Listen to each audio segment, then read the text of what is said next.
Ah ouais, Kylian Mbappé, c'est bon, tu peux réapparaître, le match est fini. On peut tout reprocher à l'Atlético de Madrid, mais ils sont tellement disciplinés, c'est tellement des gamins que quand ils décident de te bloquer, mon ami, t'es bloqué jusqu'à la fin. Kylian Mbappé et Vinicius, les deux superstars du Real Madrid, n'ont pas vu le jour aujourd'hui. Vinicius même, c'est mieux. Kylian Mbappé, toutes les fois qu'il avait le ballon, il avait tout le temps 2 ou 3 joueurs de l'Atlético de Madrid sur lui. Il n'arrivait pas à jouer. À chaque fois qu'il avait le ballon, il perdait. Les passes, il n'y arrivait pas. À un moment même, les supporters ont commencé à s'agacer. Vinicius, dans ce match, c'est un peu mieux que Kylian Mbappé, mais ça reste tout autant compliqué. Il tente des choses par-ci, par-là, mais ça marche pas. Et en plus de ça, depuis le début du match, j'ai même pas l'impression que les deux cherchent à jouer ensemble. J'aurais bien aimé parler que des joueurs du Real Madrid, mais comment ne pas parler de cet homme-là, les amis, Julian Alvarez. Mais quel but il nous a lâché. Carrément, j'étais même surpris du but tellement je m'y attendais pas. Dans cette position-là, qui aurait pensé qu'il allait tirer? Personne. Dans ma tête, il allait faire un centre. C'est pour ça que tous les défenseurs sont là en train de le regarder. Kamavinga se fait bouffer et regardez, tous les défenseurs sont là à le regarder. Et c'est là que Julian Alvarez décide de surprendre tout le monde. Regardez-moi la rouler sur le côté gauche, angle fermé. On peut même pas en vouloir à nos joueurs, ils pouvaient rien faire. Même si je pense que Kamavinga aurait dû être beaucoup plus solide sur le duel. Et là, les amis, qu'est-ce que tu veux faire? Thibaut Courtois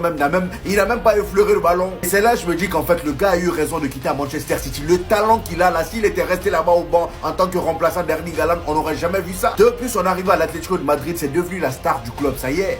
Avant même de parler des buts de taré qu'il y a eu dans ce match, est-ce qu'on peut parler de cet homme-là, s'il vous plaît? Aujourd'hui, je me demande comment c'est possible d'être aussi complet. Dites-vous que le gars n'était même pas censé jouer ce match-là parce qu'il est blessé de base. Mais tellement c'est un guerrier dans sa tête, il a forcé pour jouer. Comme nous le dit le média Copé, Valverde a forcé pour jouer blessé ce soir. C'était déjà le cas contre Manchester City. Il souffre d'une déchirure musculaire. Et malgré toutes ces douleurs-là, il t'a quand même sorti une magnifique passe décisive pour Rodrigo. T'as même fait un sauvetage sur la ligne. Est-ce que moi j'appelle un capitaine, les gars? Le gars, il est toujours disponible pour l'équipe. Peu importe le poste où tu le mets, il est brillant. Carrément, j'ai même envie de dire qu'au poste de latéral, il n'y a personne qui le teste. Et sur sa magnifique passe, cet homme-là était là pour conclure de la meilleure des manières. Rodrigo, les amis, l'homme en forme du Real Madrid. Depuis un moment, on dit que c'est Kylian Mbappé le meilleur joueur du Real Madrid, mais Rodrigo aussi n'est pas oublié. La finition qu'il a, que ce soit côté gauche ou côté droit, dès qu'il est dans cette position-là, c'est terminé pour toi. Il a enroulé ça d'une manière Oblak, c'était mort pour lui d'avance. Bien évidemment, après le but, il est allé chambrer les supporters de l'Atlético de Madrid. T'as bien fait, mon ami. Et il a terminé par sa célébration. Dites-vous que c'était le 92e but de sa carrière. Il a marqué 68 au Real Madrid. C'était le 68e. Vraiment, reste pas Rodrigo, le joueur le plus sous-coté de sa génération. C'est pas moi qui le dis, c'est Bellingham. Dans tous les matchs de Ligue des Champions, tous les gros matchs de Ligue des Champions, il est présent.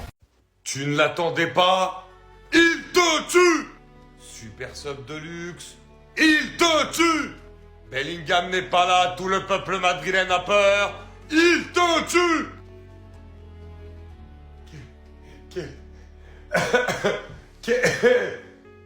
Qu'est-ce que partido? Dime! Il te tue! Il te tue! Il te tue! Ce soir, Brahim Diaz, c'est ça. Il te tue.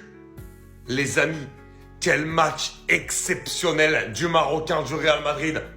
Après la défaite contre le Betis Séville, où Bellingham n'était déjà pas là. Bellingham était également en tribune après sa suspension lors du dernier 16e de finale contre Manchester City. Et Brahim Diaz est aligné au milieu et la performance est digne des rentrées qu'on voit de ce garçon depuis le début de la saison. Techniquement, le niveau est très fort. Il y a eu du déchet quand même sur la fin de première période, mais techniquement, dès le début du match, tu vois, ça rentre, les talonnades, les combinaisons, les projections vers l'avant. N'oublions jamais aussi le nombre de retours défensifs, les efforts. C'est-à-dire, il a réussi aussi, par son jeu, à compenser le gros volume de jeu de Bellingham. Ce sur quoi moi, je pouvais avoir vraiment le plus de doutes. Et le but. Et le but. Et le but. Mais le but de Brahim Diaz, c'est un but de classe mondiale. Les feintes sur les appuis. À un moment donné, il fait genre avec le genou, il va toucher le ballon, il ne le touche pas vraiment. L'enroulé extraordinaire. Brahim Diaz, les célébrations avec le COP de Madrid. C'est tout simplement extraordinaire. Brahim Diaz, match référence avec le Real Madrid.